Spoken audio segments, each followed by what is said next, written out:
আমার একটা ওষুধের ছোটখাটো ব্যবসা আছে, ভাইগিরি বাজার।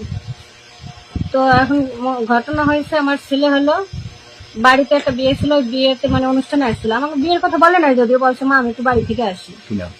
ছেলের নাম হচ্ছে রাকেশ হালদার। বলছে বাবা তাড়াতাড়ি যাও, তাড়াতাড়ি চলে আসো বাড়ি। বলে ইঞ্জিনিয়ারিং পড়ে গোপালগঞ্জ কলেজে।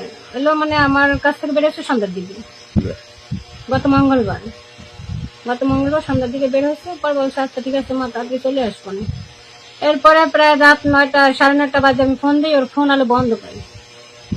ওর ফোন বন্ধ পাই, আমি তো টেনশন করতেছি, আমি ভাবি মানে গেম টেম খেলছে, ফোন বন্ধ হয়ে গেছে কিনা। বাড়িতে ওর বড়মার কাছে ফোন দিচ্ছে, ওর বড় মা হলো তার বাবার বাড়ি গেছে লখনদা। এখন তো আর কারো ফোনে পাই না। তারপরে এইভাবে টেনশন করতে করতে আমি মানে বাজারে তো আমার ছেলে আর আমরাই থাকি। আমি তো টেনশনে অনেক টেনশন করতেছি, ভাত খাই না, এই করি না, দরজার সামনে বসে রয়েছে। আমার ছোট একটা ভাগ্নে আছে, ভাগ্নে নিতে। পরে প্রায় রাত 12টা বাজে প্রায়, ওই সময় ইমরান খন্দকার নামে এক ভাই আছে, উনি ফোন দিয়েছে আপনার ছেলেকে যদি বাঁচাইতে চান তাহলে অমুক জায়গা যান, স্কুল গেটের সামনে।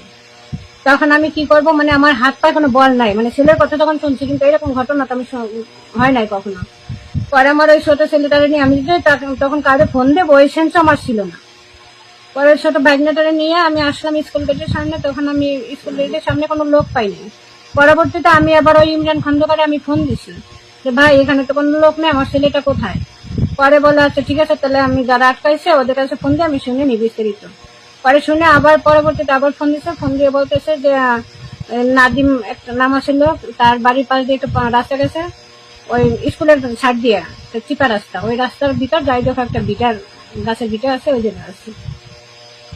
আমি গেলাম ওইখানে যাই দেখি ওর মারধর করতেছে, মানে একটা টোপলা ওরকম সামনে দিয়ে সাজাইয়া তারপরে ওরকম মানে করতেছে যে নেশা করে হ্যাং ত্যাং এই সমস্ত করে। পরে আমি গেছি, আমি বলছি এখানে কি হয়েছে। পরে ওই ছেলেরা আমাকে প্রশ্ন করতেছে কি আপনাকে কে পাঠাইছে, আমি ইমরান ভাই পাঠাইছি।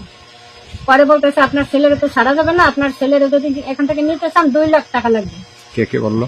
এটা আমিনুল, মানে ওরা 3 জন ছিল, কিন্তু নাম আমি ওইভাবে ভাই আমি চেনবো না, বুঝছেন। তো 3 জন ছিল, আর বাবুল খন্দকারের ছেলে ছিল, বাবুল খন্দকার।